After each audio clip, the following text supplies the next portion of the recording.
Hey, and fish. It's the 1st of March, 2020. And I've just been staying away from the world, to be quite honest with you. However, there are many things occurring that people need to be aware of.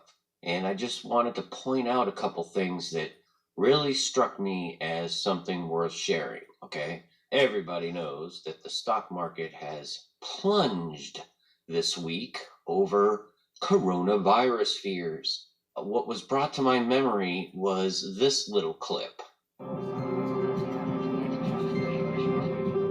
The market plunge. And then the very next scene in that demonic cartoon is a mosque being bombed, okay, by 3 jets.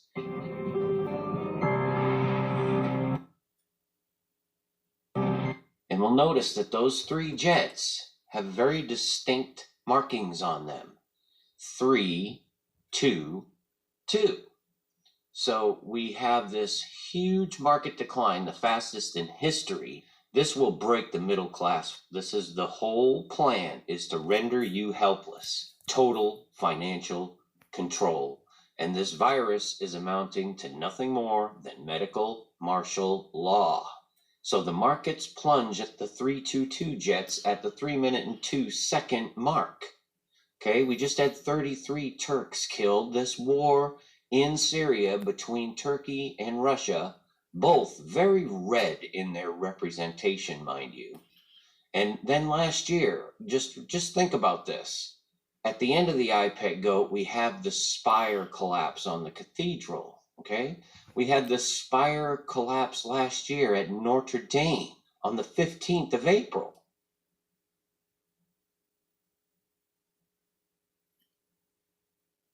Okay? And it shows the Antichrist figure with this crown of thorns on his head.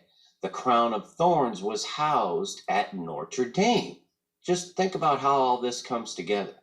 So 4/15/2019, if we come forward to tomorrow, Monday, the day of Israeli elections, on 3/2/2020, it's exactly 322 days since the Notre Dame fire. 46 weeks. So, am I saying expect war? Yeah, I am. This is what the red horse brings: war, a sword, and to take peace from the earth, and to have men kill one another. Red China, Russia's Red Square, the Russian Red Army. Look at Turkey's flag.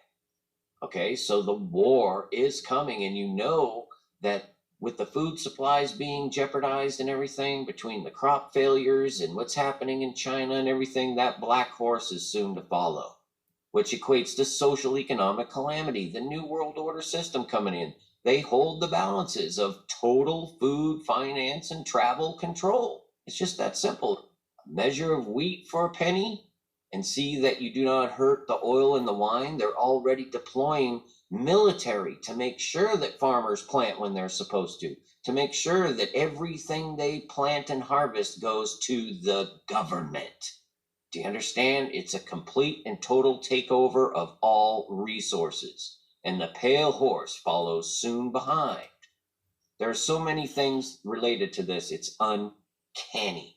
And I fully intend to share everything with you guys. I had to get away from the world for a while. Wait till you see some of this stuff about Tom Cotton, Thomas Bryant Cotton, the senator from Arkansas, who says we need a Manhattan Project level effort in vaccines to battle this coronavirus. As a defensive measure, I just say again, it is essential that we shut down all commercial air travel immediately between the United States and China. As an offensive measure, because that probably won't stop it entirely, and because if it becomes a global pandemic, we have to deal with countries with very limited capabilities here.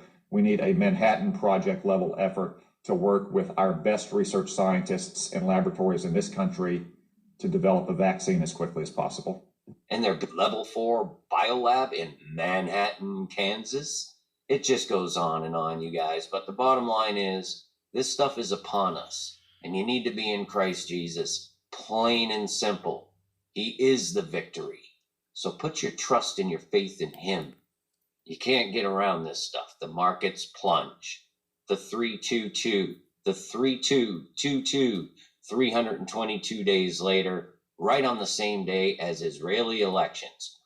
Put your faith and trust in Christ and lean not on your own understanding, because times are critical. Peace and grace to all of you. Many fish. Finally, my brethren, be strong in the Lord and in the power of his might. Put on the whole armor of God, that ye may be able to stand against the wiles of the devil. For we wrestle not against flesh and blood, but against principalities, against powers, against the rulers of the darkness of this world, against spiritual wickedness in high places. Wherefore take unto you the whole armor of God,